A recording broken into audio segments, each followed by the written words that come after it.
Hello, everyone, and good morning, afternoon, or evening, and welcome to today's webinar, Getting Started with Angular Material with my friend Edgar Quiroz. I'm Carlos Martinez, IT Manager of Advancio, and I will be your facilitator today. So, without further ado, I present to our instructor, Edgar Quiroz. Edgar, do you mind to share a little bit about you to the audience? Sure. I currently work as an UI UX lead engineer here at Advancio, handling the design and front-end development projects where my goal always is to try to create that perfect blend between style and functionality to meet the user needs. Yeah, that's great. Thank you, Edgar. So, before we get started, I would like to begin with some housekeeping rules to maintain all the calm and this autonomy in the chat. First of all, we will record this call, so we'll share it after the meeting, and with all of you who are they are interested in the meeting, or you have any friends or colleagues they need to be attended just after the meeting, you can share to them. Please stay tuned after the meeting so we can share them to you through email and maybe the chat. Second rule, we would like to see an active chat. So please, during the session, put your questions. We will read them to the chat, and I will after the session we will ask to Edgar in our Q&A session. And third one, we will share a survey after maybe mid or after the session, and we would like to know about your feedback, things we have to improve. And remember, this is all for you, so we'll be appreciate if you answer the survey after the session. And the last one, like I told you, after the session, we will have a space for Q&A. So feel free to leave your questions in the chat, and we will pick them after the session.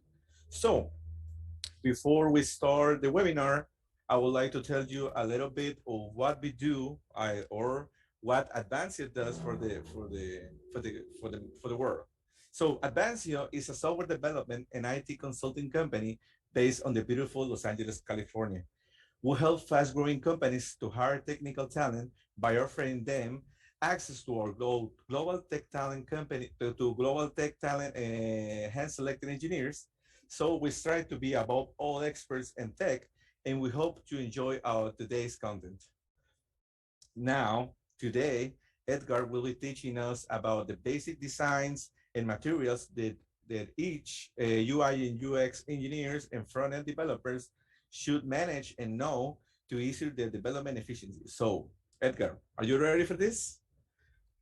I'm more than ready, Carlos. So let's do Thanks for the this. introduction. And yeah, so let's get started. Okay, so I would like to start with a quick overview of the itinerary for today's talk. We're going to start with a brief introduction of what Angular material is. We'll go by the definition. We're going to check on some of the prerequisites that you need in order to install the library. And also we will see the pros and cons of this library as well. After the introduction, we're going to move on to the installation and setup. On the installation section, we're going to see the steps to follow and what configuration options are needed in order to install the library. It's a really quick and simple installation process, but we're going to show it with a live exercise. After the installation, we're going to check on the components. I'm really interested in explaining the concept and definition because the component meaning in Angular, it's completely different than the meaning in Angular material. So we're going to see both of these differences, and we're also going to check on how to import the components into your Angular project. Finally, the fourth and final section, which is the theming. On this section, we're going to see some of the default themes that the library has included.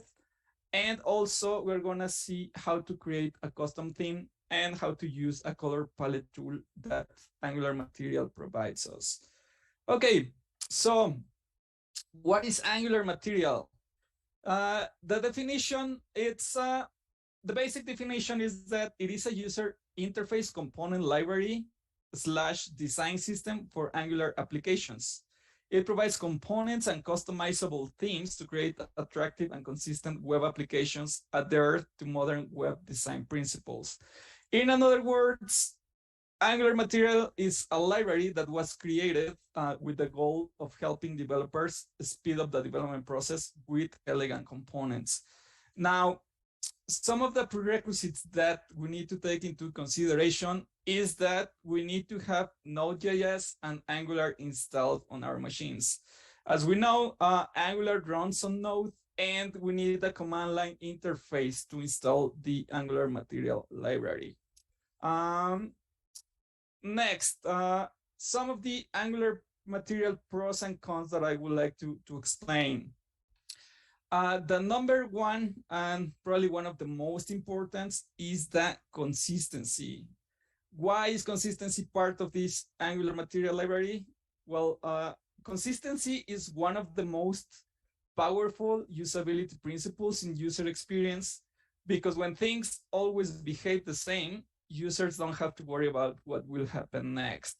So following any UI guidelines would ensure consistency for any projects. The point number two is the accessibility. The accessibility refers to the design of products, devices, services, or even environment for people with disabilities.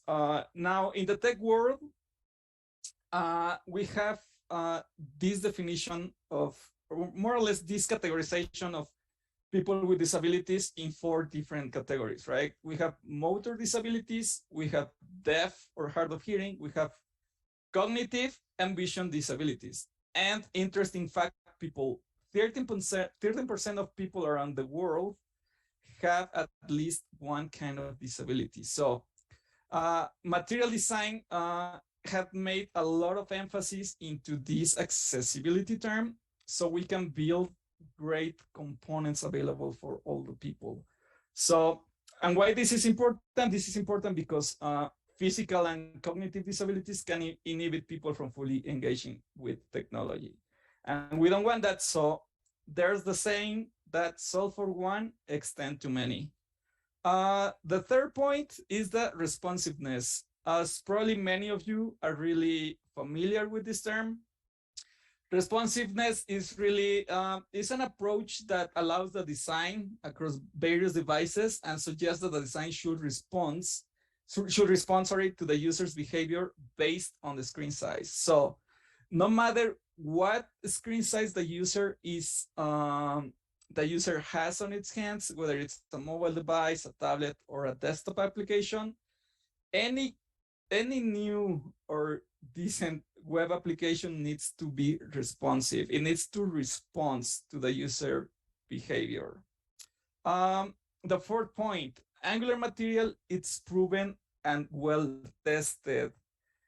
Material design was first launched in 2014, so it's a relatively new design system, and it was first developed for the it was first developed for the development of Android applications. So Google used also this system to rebuild all of its apps, and and with the goal of making them more intuitive and friendly to use.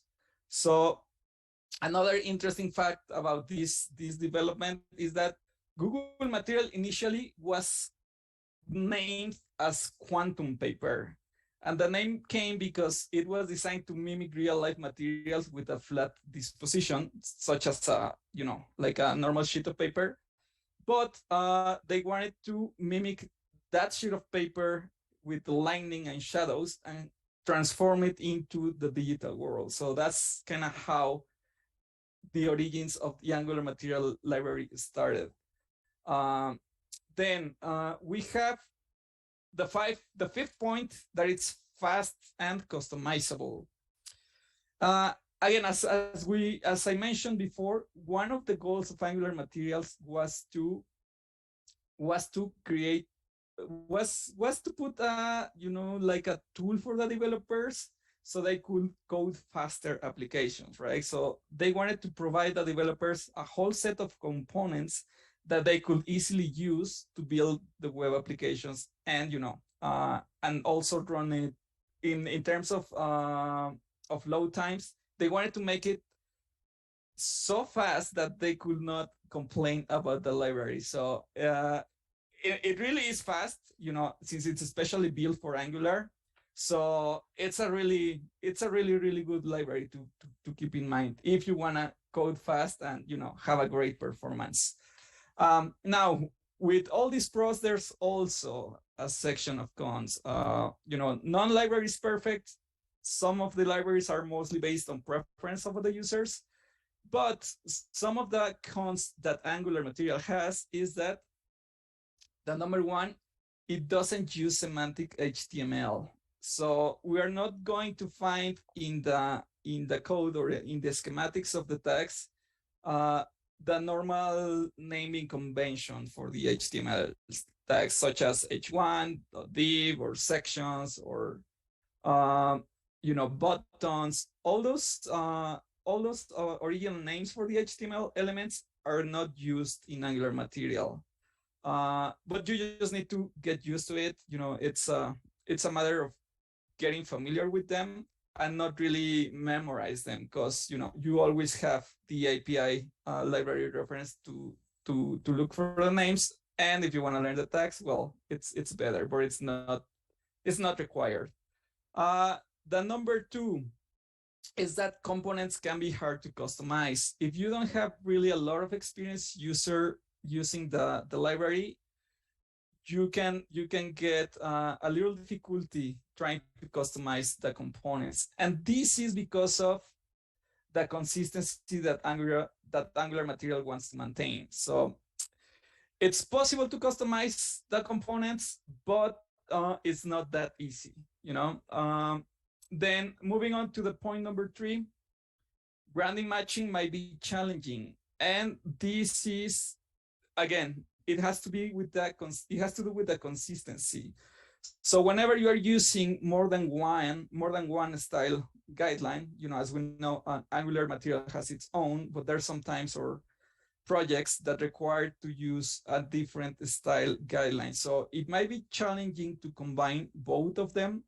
It is possible, but sometimes it can be a little tricky.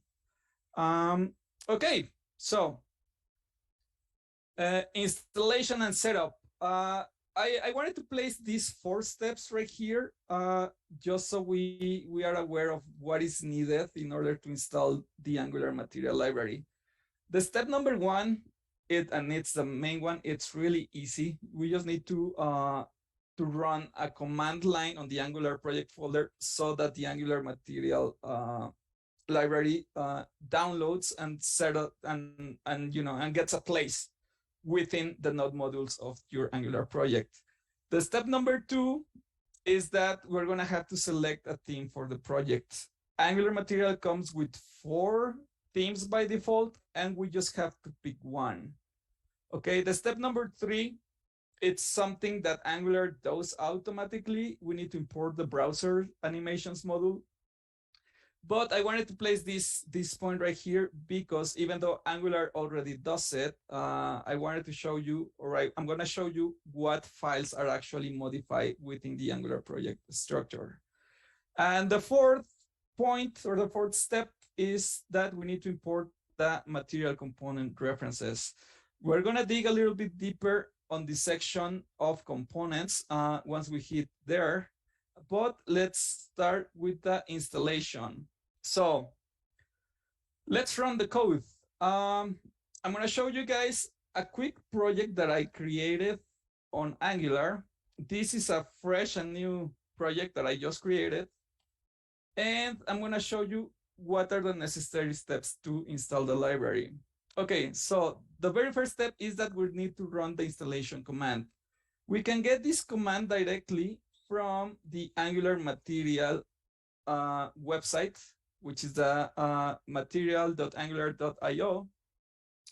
One thing before I forget, and that you all guys should check, is the version of the library that you're using. In this case, I'm using the version 11. So the commands between different versions of the library might change. So you have to be fully aware of what version you need to run. Okay, so if we run the installation command, let's just copy this snippet of code right here. And we're gonna run it on the Angular project. Again, this is a fresh new project of Angular that I just created for the purpose of the demonstration. So what the program is gonna do right now, it's download and install all the node packet, all the node, yeah, all the files via the node package manager. Okay. The first thing that the program is gonna ask us is what theme do we wanna choose. Now, as I said before, Angular comes with 4 different themes. We're gonna choose the indigo pink for this demonstration. Then it's gonna ask us if we wanna set up the Angular material global typography styles. I'm gonna put yes because I wanna see the typography styles of the components that we're gonna import. And then it's gonna ask us if we wanna set up the browser animations for Angular material. I'm gonna put yes to. The browser animations are all those little effects and transitions that occur on the user interface whenever the end user is interacting with certain component of the library. So we want to install those because we want, we want to have the full set of components with all with all its features. So right now the program is installing all the packages. It's gonna take a few seconds, and I'm gonna show you what files of your actual Angular projects get affected. Okay, so the program updated these 4 different files. I'm gonna show you the modifications that this installation did. So the very first one is the app module.ts. The app module.ts is the main module of the Angular application. And as we can see here, it, Angular imported automatically the browser animations, right? Directly from the library that it's on the node module folder. So it required to import the browser animations module, and also right here on the ng module array, we have the declaration of the browser animations module. So that's how the app module gets affected. Okay, now the angular.json, what happened here? So this is a clean JSON again for the Angular project, and what Angular did was to include the style or the source of the style of one of the default themes. As we can see right here in the reference, Angular material, it's installed under the node modules folder, right? So following this path, we can see that there's a new Angular folder where we have the material with all the components, the material folder with all the components. And then right here, we have the pre-built themes that are available. Later on, when we are on the themes section, we are gonna check on this part more in depth. But this is how the Angular JSON was modified. Again, Angular.json is a configuration file of your Angular project. And then we have these other 2 files, the styles and the index.html, which are on the root folder right here. So these lines of code were added whenever we hit yes on using the typography styles, and we have the index that was also modified with this body class. Okay, so that's it. We have the library already installed and ready to go. Now, components. Before we can start using and importing the components of the library, I just want to make sure about the difference between the definitions of a component in Angular and a component in Angular material. The components in Angular material are interactive building blocks for creating a user interface. So all of these components can be, these are some of the examples, but it can be a button, radio boxes, checkboxes. input fields, maybe even tabs. All of those elements are considered components. And we can find the listing of all the components available in the library right here directly on the official website. We have the list of the components that we can use. We have ripples, select, sitemaps, sliders, tables. So there's quite some good variety of components available and ready to use. Okay, now that's a component in Angular material terms. But a component in an Angular application, a component is a set of 4 different kind of files, right? So here we have an example, okay? Let me close these files. But we have the main component of this application, which is the app component. Okay, so an Angular component is integrated by 4 different kind of files. The view, which is the HTML, where we're gonna place the layout. We have the SCSS, where we're gonna handle all the styling for the HTML elements that we have here. We have the spec.ts that is mostly used for unit testing. And we have the app component.ts. And here is where we place the TypeScript code with all the logic for the module. I mean, for the component, sorry. So that's the difference between the definition of one component in Angular and another component in Angular material. Okay, so how to use them? In order to use a component, what we need to do, or one of the first steps, is that we need to import the reference link from the API provided in the library, and we need to import it in the app module.ts. So a quick example for this, it's, okay, let's go to the library. And let's say we want to add a batch to the project, okay? We go to the API tab, and we have to copy this API reference for the batch. We go back to the app module.ts. You can place it right here down below. And then we also have to import it on the ng modules array. It's really important to do this step, because otherwise the application won't run and it's gonna break. So let's say for this example, we wanna use, let's go with the cards. The cards are nothing but simple containers, just like a div or a section, where we're gonna place determined content. So let's see if we, okay, let's try to replicate this example that it's more complete. It has the title, the picture, the description, and a little 2 buttons, right? So first thing first, we import the reference from the API. We go back to the app module.ts. We import it right here again on the ng modules array. We just type in the name. And I wanna, so if you guys see, this example also has some 2 buttons, right? So let's import the buttons right now too. We go to the button section, API, same process, import, importing the mat button module, that's the name of the buttons. And okay, so we have imported the reference. Now, let's move on with the examples. So the batch, let's say we want to use this example, right? The very first one, text with a batch. So we go to the view code, and here we have the HTML example and the TypeScript file example. This is if we want to start using the logic for basic transitions. But for the purpose of this demonstration, we're just going to focus on the view. And okay, let's copy this part. Here I have only a simple div, the main div, just to center the content of what we're going to place inside. But okay, we have copied just the batch, and we also imported the card. We had seen at this example. So let's see, okay, how we place this into my Angular project. We go to the view code. We check on the HTML. We can literally copy this, the whole snippet of code. Let's place it right under the batch.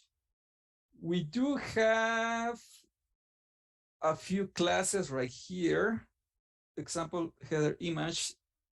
So here's the CSS file too. Let's copy these both examples and let's place this on the SCSS file of the same component. So save it. And okay, and let's also check how the buttons are rendered. So if we go to the button section, let's say we want to see the basic and the raised options, right? So let's go to the code. Okay, this is the basic, this is the raised. From the HTML, you can see what part of the example it is. So let's go back to the code and let's place them right here. I'm gonna put a BR just to get some space. I'm gonna remove the math divider because I don't really want to import it right now. It's not necessary. But okay, so here we have the batch. Let's put a breaking space so we don't have everything together. And yeah, okay, so now that we have all the components imported, we have to run the applications with the ngserve, which is the basic command to run any Angular application. So with the ngserve in Angular, Angular is going to start compiling all the files and creating bundles so the browser is able to render it. Right, so right here while it's working, really important thing. Whenever one of the core files, such as app module or the angular.json configuration files, it's modified, you always have to rerun your application. You gotta use the ngserve command, so it compiles again, and you're able to see it. Okay, so here it was compiled successfully. So let's go to the localhost link in the browser, and here we have it. Okay, here we have the batch. Right down below, we have the exact same example that it's provided on the library for the card component, which is right here.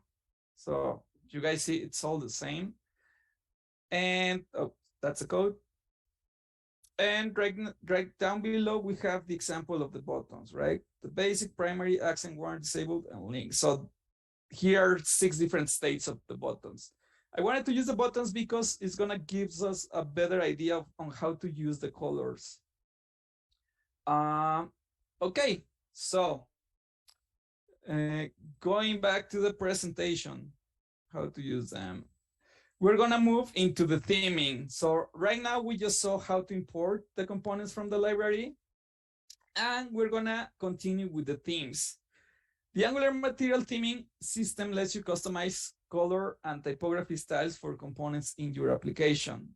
The theming system is based on Google's material design specification, of course, and here I place 4 of the most important points.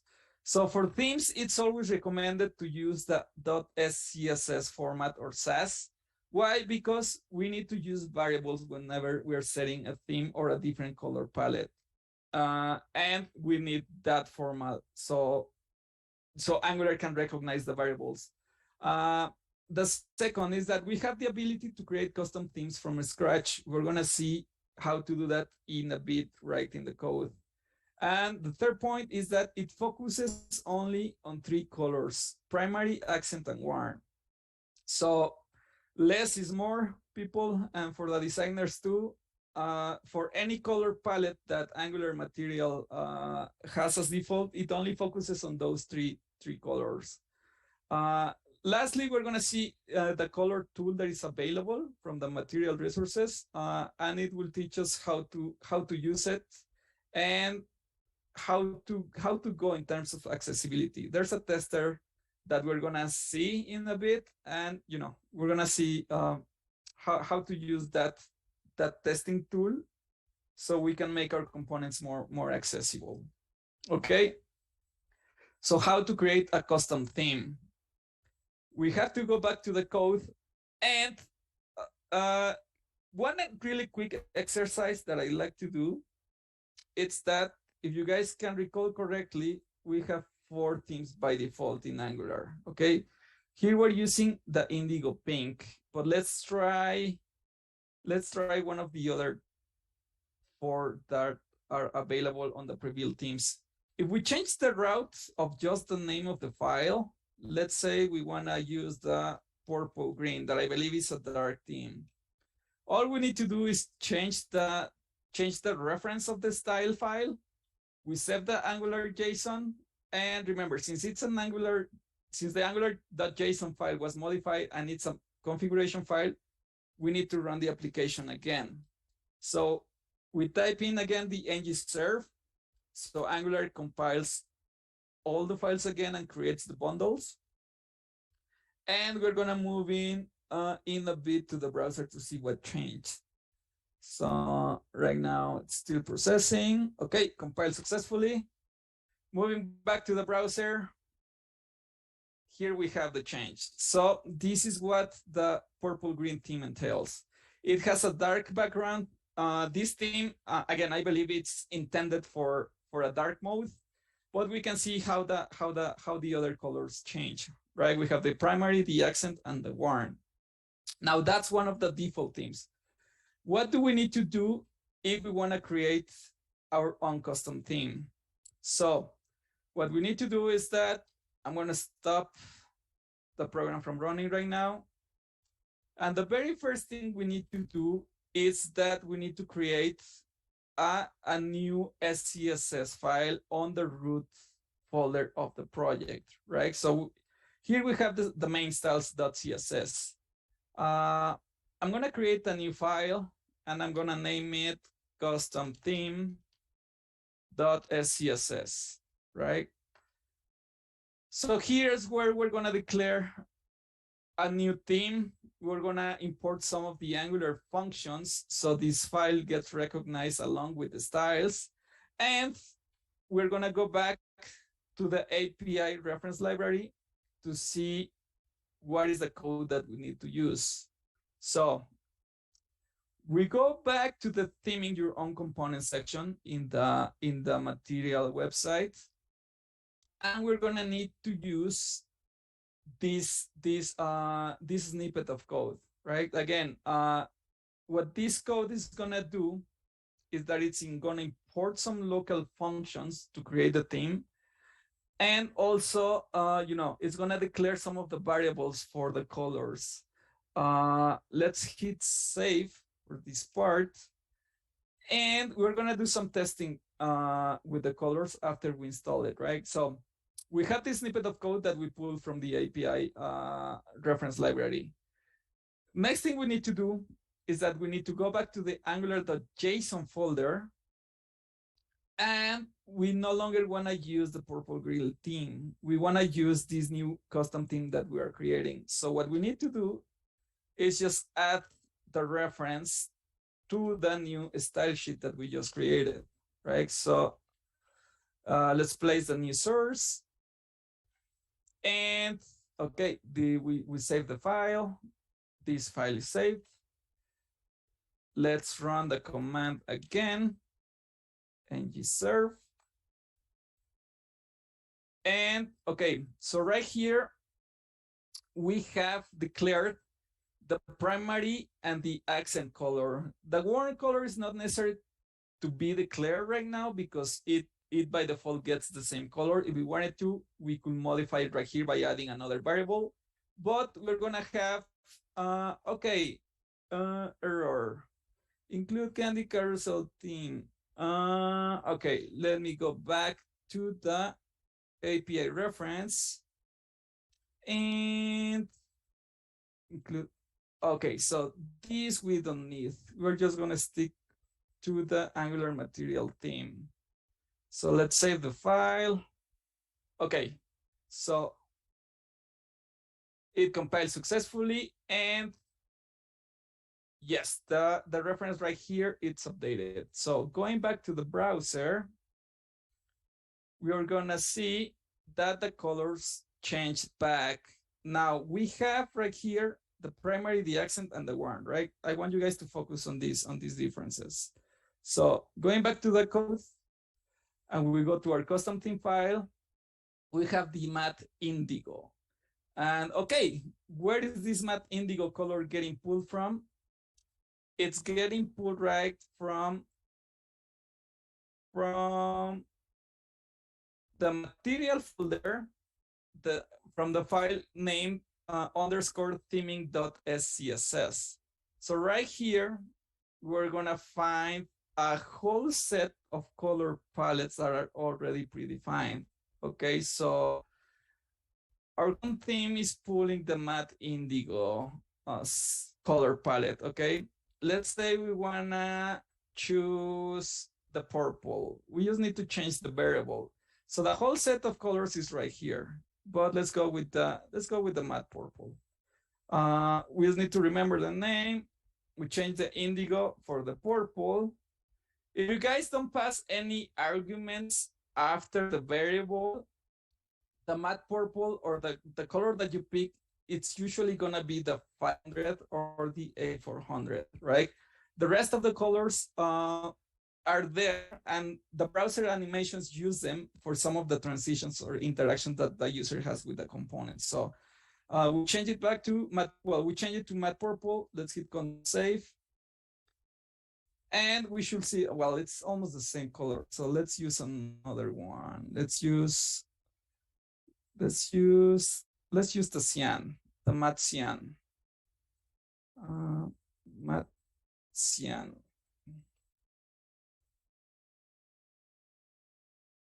Okay, saving, compile successfully. And here we can see that the primary color is now a cyan. We can do the same with the accent color, which is this right now we have the matte pink, but if you go to the underscore theming.css, we have a bunch of different colors. Now let's try with the green just so we can see. Matte green, we're gonna leave the same arguments.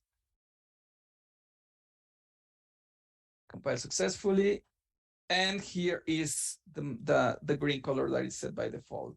Okay, so this is how, with this simple file and with just one variable, this is how you can change the color of the entire set of components in your Angular project. So now, what happens if you want to use another color palette that is not included right here on the theming?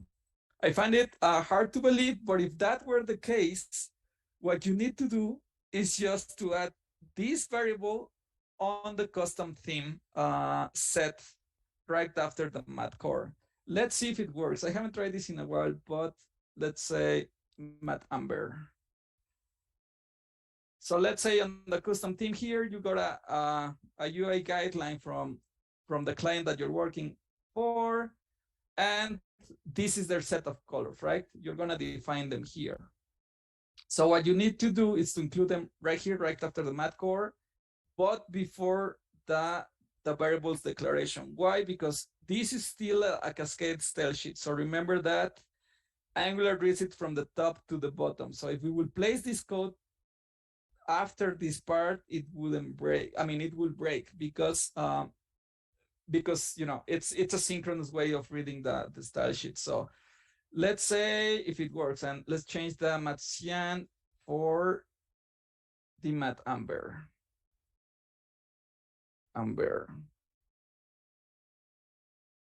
It's compiling, and yes, it worked. So we have right here the different color for the primary color. So in a sense, this is how you create a custom theme. Now, Angular Material also provides a really cool tool that it's called the color tool. Okay, so all this set of colors that you see here, red, pink, purple, the purple, indigo, blue, are the same palettes that are available right here on the theming. Okay, so all these colors are already set on your Angular project and ready to use. And this is a UI tool where you can play around to the colors to see what the actual result would look like. let's say you have the option to pick a primary color. In this case, this 900 indigo.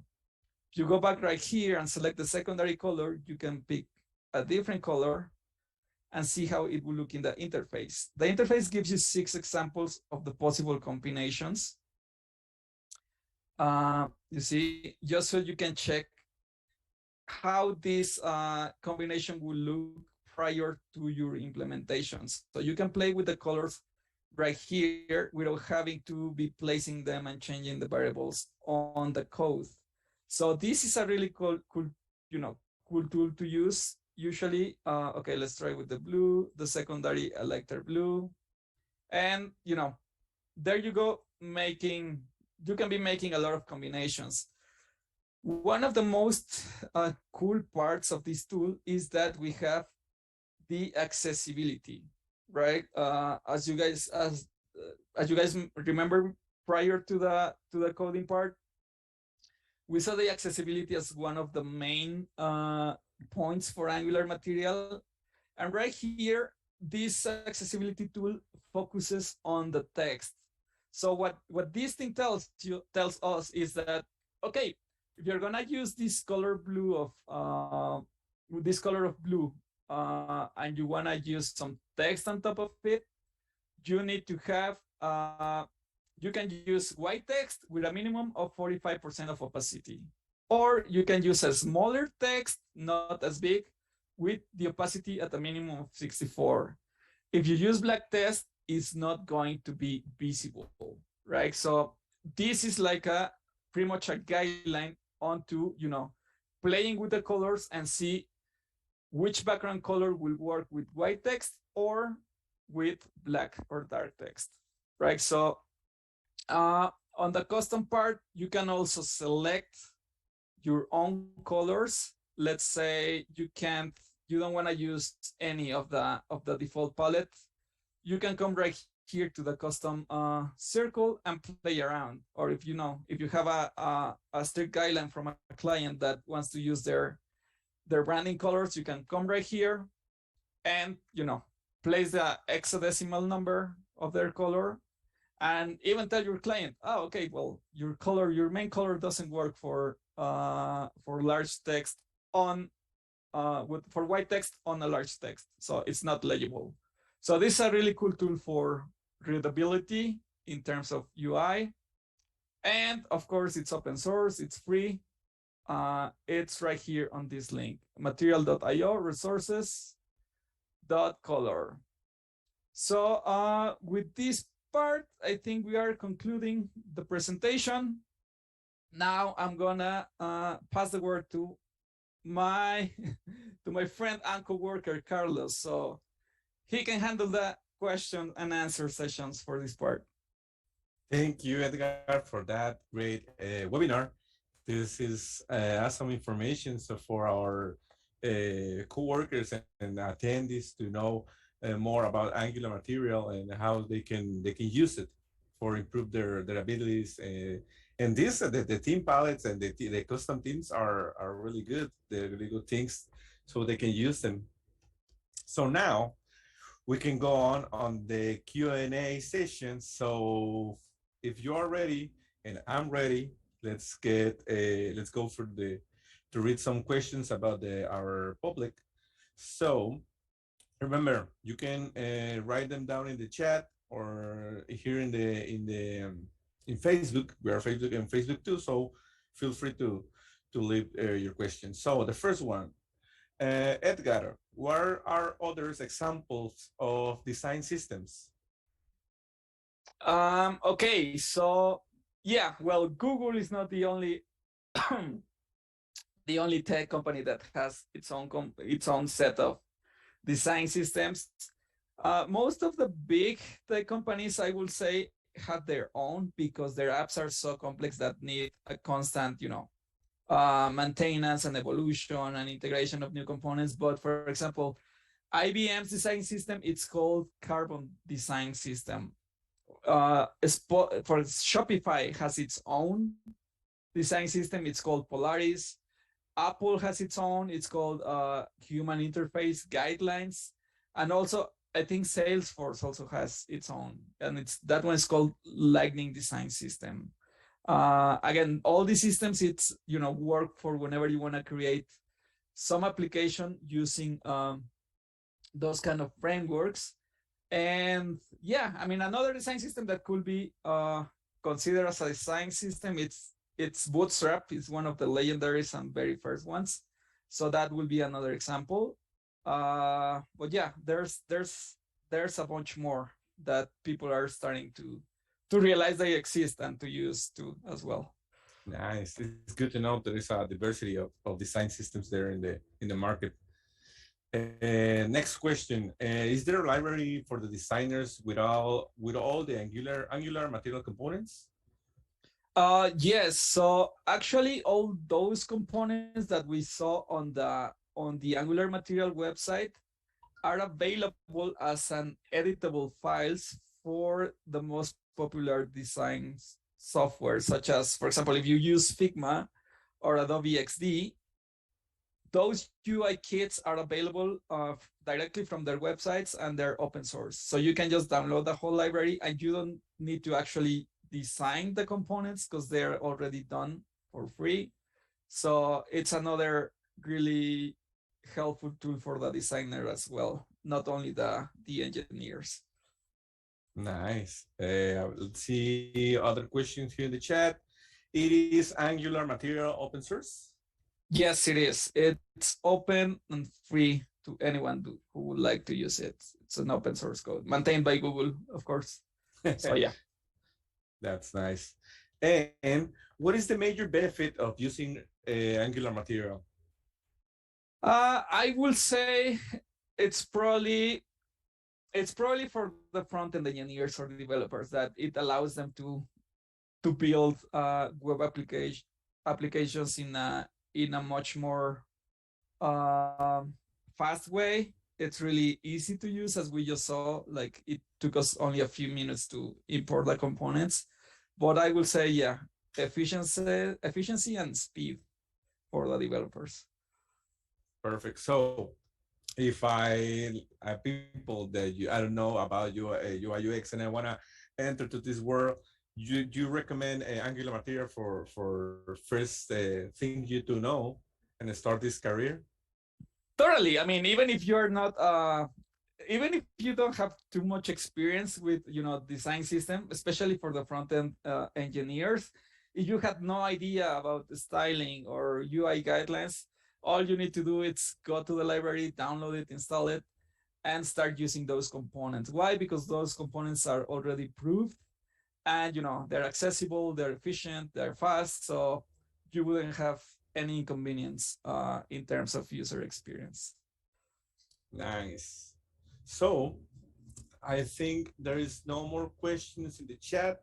So we are road to the end of our webinar. And again, I need to thank you. I would like to thank you again for this awesome share information to all of us.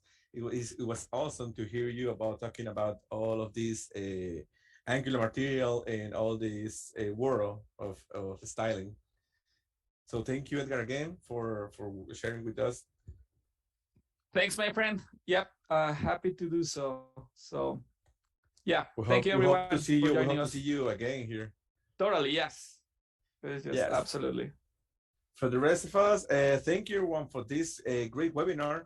We really hope you enjoy the content.